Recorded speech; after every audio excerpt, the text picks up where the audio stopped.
เหมยสูงค่ะเหมยสูงปีๆน้องๆพบปันแห้งขาวใส่หมะขอมกุกกอกค่ะเมื่อในก็เป็นวันที่15เดือนธันที่5ปี2025ในตอนรายการเฮาค่ะตอนในเดือนเนาะพี่น้องค่ะมาถ่อมด้วยข่าวเหงาที่มีอยู่3ตอนนะคะตอนที่1ค่ะแผ่นเลนสิกแผ่นเลนขาดหิ้มจำเว้งเหลอมันตะเลเนี่ยค่ะเปิ่งเป็นเนี่ยก็ได้เลยว่าหลากหลายเนี่ยเนาะกำในบ้านแห่งตอนหนึ่งค่ะเนี่ยก็มีนางยิงก่อนหนึ่งค่ะมันนางในมีลองเฮ็ดสร้างเอาคนโหมาจอกปยอก็แผนเฮ็ดไหนคะนะเฮ็ดไรขึงเหลือเสเปิ้นสุดในหลกลมฟ้าในว่ายอก็ข่าวเงาะเที่ยงโหนหนึ่งค่ะมีคนหนึ่งกว่าเก็บหมากเพศเหี่ยวก็ถูกหญ้าจ้างเหย็บถึงที่เป้ารู้เสียงสายใจกว่าในเนาะก็ได้มีอยู่3ตอนค่ะอ่อนตั้งเปิ้นได้ก็เฮามาถ่อมด้วยข่าวเงาโหในอ่อนตั้งเนี่ยค่ะเบิ่งเป็นแผ่นดินไหวฮาวแห้งที่ในเมืองโฮมตุ่มเมียนมาเมื่อวันที่28เดือนธันวาคมปี2025ที่ป่นมานั่นข้าวยามผ่านป่นมาก่อหิมจำทรงเลินยาวค่ะก้อยกะว่าลองตกอกตกใจและลองลีโกลีแฮตอนดาก้นมังก็ยังอำไปหายตึกฝังว่าอยู่ที่ในใจมังก็ยังอำไปจางเปาอยู่ขึ้นเฮิรนเย่ตัวเจ้าเก่ามังเจอก็เฮิรนเย่เลยลูกไกวก่นปังเสหาที่อยู่ใหม่ก็ยังอำไปไล่ไปยาและเจ้าเนี่ยก็มีเฮ็ดไหนค่ะเนาะ เห็นแล้วเมื่อว่ามื้อซื่นในค่ะก็มีเงาหางสิงอันเป็นเอากล้องถ่าย CCTV ถ่ายไว้ที่คอมพานีตีหนึ่งอันมีไว้อยู่ดีหิมจำเว้งเหลือมันทะเลยานไก่หมอก1ปาง45กิโลเมตรนั่นเขาก็ไล่ออกมาเปิ้นแพเมื่อพ้องที่เกิดแผ่นดินไหวนั่นค่ะนะเฮ็ดให้แผ่นดินในมันสิกมันขาดกว่าในเนาะก็เป็นร่องที่อันลีตกใจแฮ้งไหวเฮ็ดจังได๋คะอ้อม ลงให้ตั้งฝ่ายผู้ลงเหรียญนอกวันนอกเมืองเขาค่ะเนาะเปิ้นก็เข้าใจสนใจแล้วก็ตกใจเกี่ยวกับไปลองเปิ่งเป็นอันนั้นให้ไหนคะนะเขาก็ลาดว่าเมื่อกูบอกในเพราะว่าแผ่นดินไหวในอันที่สัดแตกในเฮาก็ได้หัน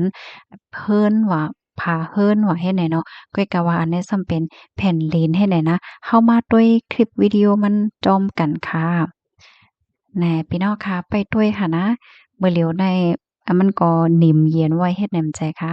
อันได้เปิ้นถ่ายไว้ค่ะนะเป็นกล้องถ่าย CCTV ถ่ายไว้ในสถานะแผ่นดินในสถานะพักโตใน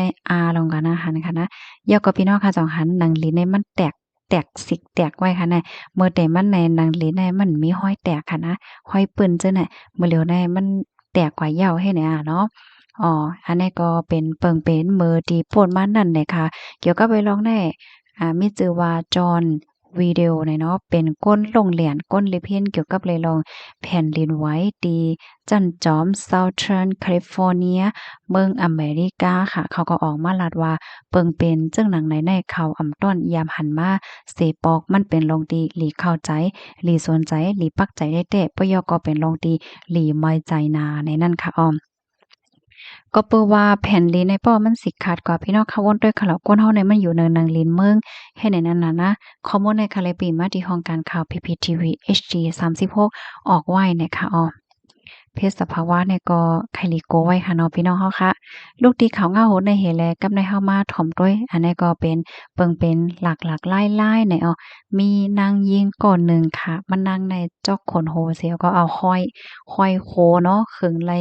ขึงหน้าขึงเรือเซเปิ้นเนี่ยว่าเมื่อวันที่13เดือนธันวาคมที่5ปี2025นั่นอยู่ที่ห้องการข่าวนอกเมืองอะไรห้องการและออกมาเปิ้นแพร่ลาดว่ามีนางยิงก่อนหนึ่งชื่อห้องว่า เลล่านนอายุไล39ปีค่ะมันนางในไลคัดใจค่ะเนาะจอกขนโหจึงหนังที่เฮากะหันที่ในแค่พังแนวค่ะปยก็เอาห้อยโตมันไล่หึงถึง25มินิตปลาย11.3จักการเฮ็ดให้ค่ะอันที่เฮ็ดสร้างก่อนได้ก็เป็นที่โซนโอเย็นสวนเซอร์ที่หนึ่งอันมีไว้อยู่ที่แคลิฟอร์เนียเมืองอเมริกาเนี่ยค่ะ มานั่งลาดว่าตะมานั่งเตเฮ็ดไรจึงหนังในไรฝึกมาเข้าตั้งหึง2 ปีเจอในเหย้าเฮ็ดไหนคะค่ะก็ได้เลยว่าจึงหาจอกคนโหเสแผนจึงหนังหันดีในแค่พักแน่อันที่มันนั่งเฮ็ดได้แต่ก็เพราะว่ามันนั่งในเป็นก้นตีอันเลเพยน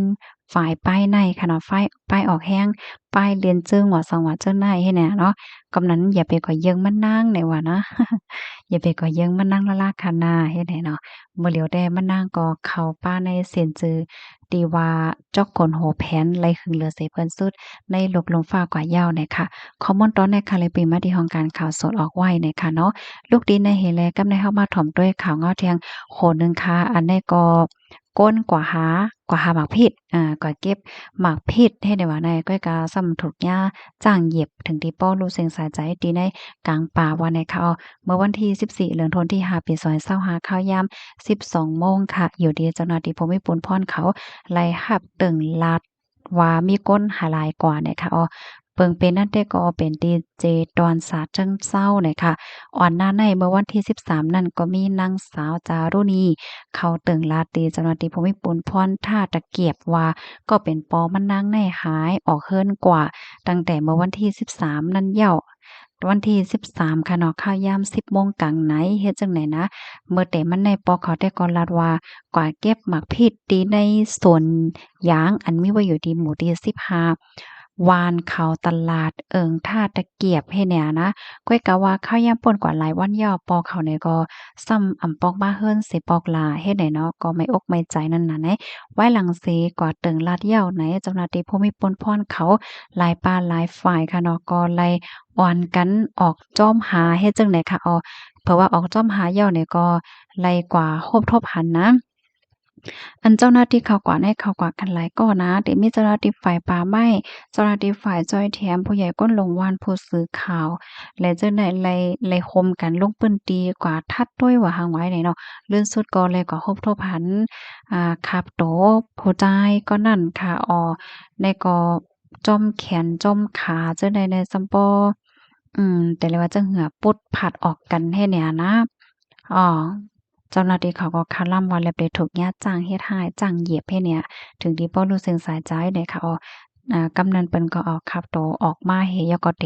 ถัดด้วยเถียงกำนึงเหี่ยวก็เตมอบอัปขับโตปัญญาติพี่น้องแค้นหลู่ด้านปันกว่าจำหนังฟิงทุ่งศาสนามีนั่นเลยค่ะข้อมูลในค่ะเลยปีมาที่ของการข่าวสดออกไว้ค่ะค่ะพี่น้องก็รับถอมยอหันเทินจึงหือพองค่ะยินจมกุกอดีรับถอมปันเอ็นปันแห้งค่ะเนาะหนังหือพี่น้องค่ะพอดีแลรับถอมและรับโฮกันเยาก็จังไลเป็นตอนสอนว่าสังวาเจ้าได้ค่ะจอยกันสืบเพิ่นแพ่แชร์กว่าเซกัมค่ะเนาะเพราะว่าดีกว่าหาเฮ็บกว่าหาดอกกว่าหาสังติในป่าเถินเซ็มว่าในค่ะนะก็ให้แลสติกันนำเซกัมค่ะยินจมนำค่ะเอาหมอยสูงค่ะ